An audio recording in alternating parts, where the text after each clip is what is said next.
I don't know what to say. Ah!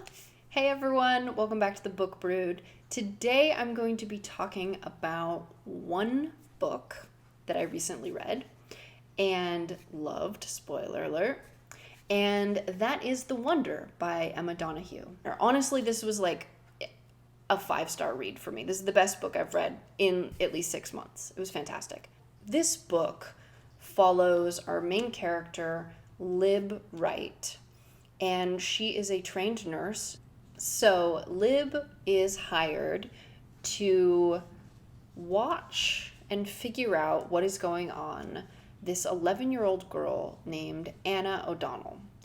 And Anna and her family are claiming that she has not eaten in 4 months, and yet she is doing just fine. She's a normal, healthy girl.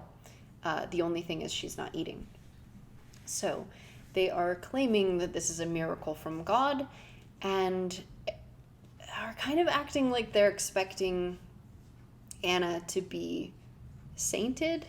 I'm not entirely sure how that goes. I'm not Catholic. So Lib is going into this situation as an atheist, as a nurse, and is very skeptical. She goes in expecting to figure out this plot, uncover the mystery, and expose the family as frauds, and then be on her merry way within a couple of days. So another woman was also hired at the same time as Lib, and this is a nun, Sister Michael, and together they are supposed to switch off so someone is with Anna at all hours of the day and night.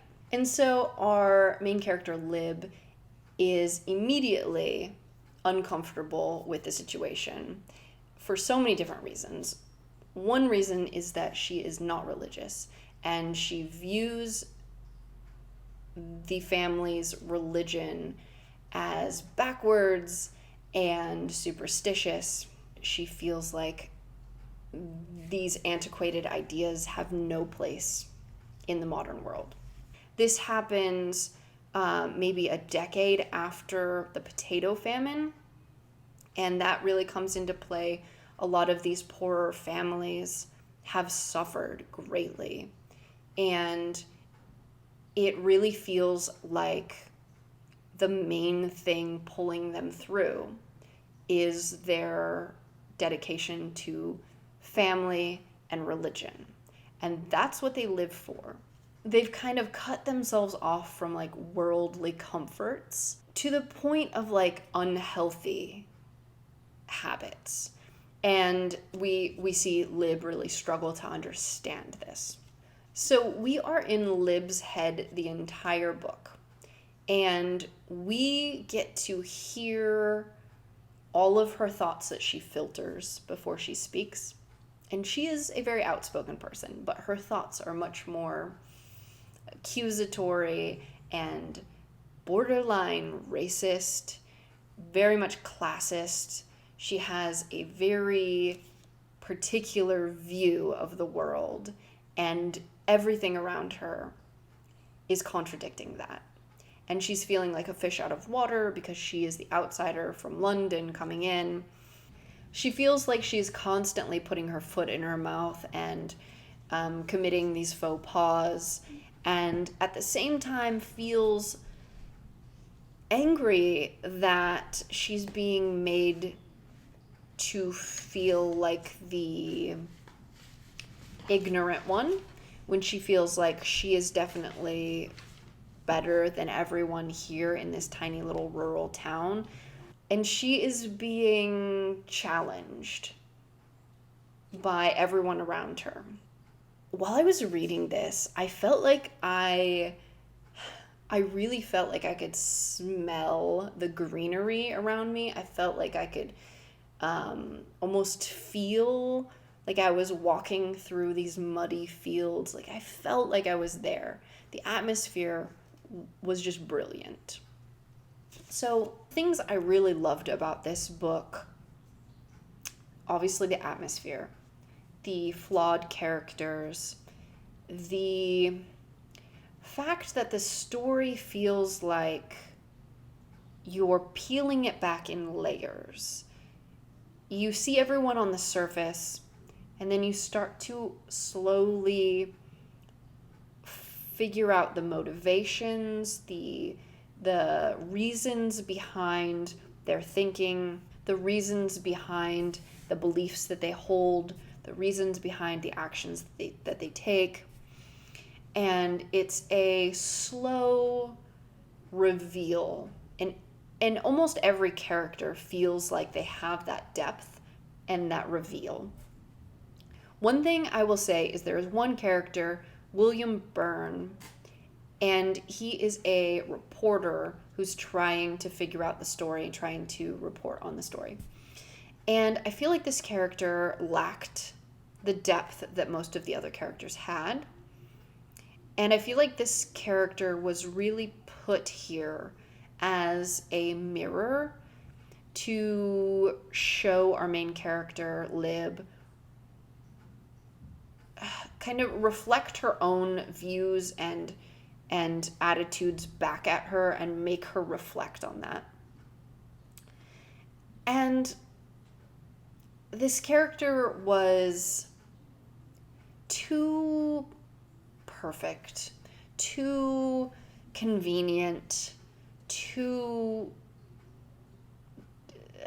great of a character. Like, he really outshone our main character, and I don't think that was the intention of the author, but I do see why there needed to be that character. So it's difficult to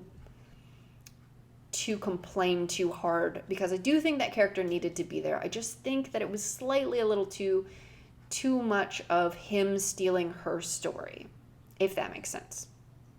But that is my only gripe about this story. Honestly, I loved it.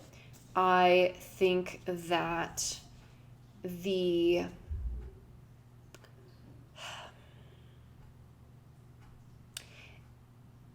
atmosphere was so quiet and alien that it forced our main character into her own head more. She was really isolated and didn't feel like she belonged.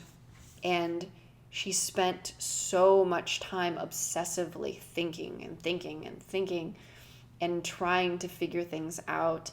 And I loved that. I absolutely loved her overthinking, her questioning everything, her irritation, and this really agitated way of seeing the world and thinking that everyone was wrong about everything.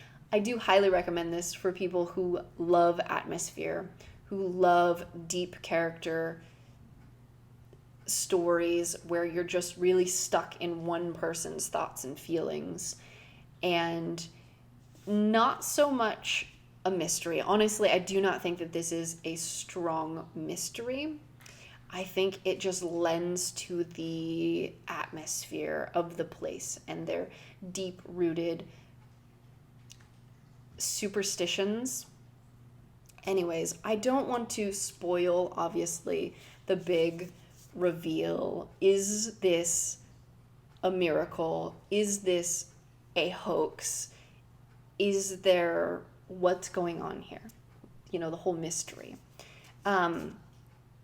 Honestly, I don't think the mystery was what drove the story.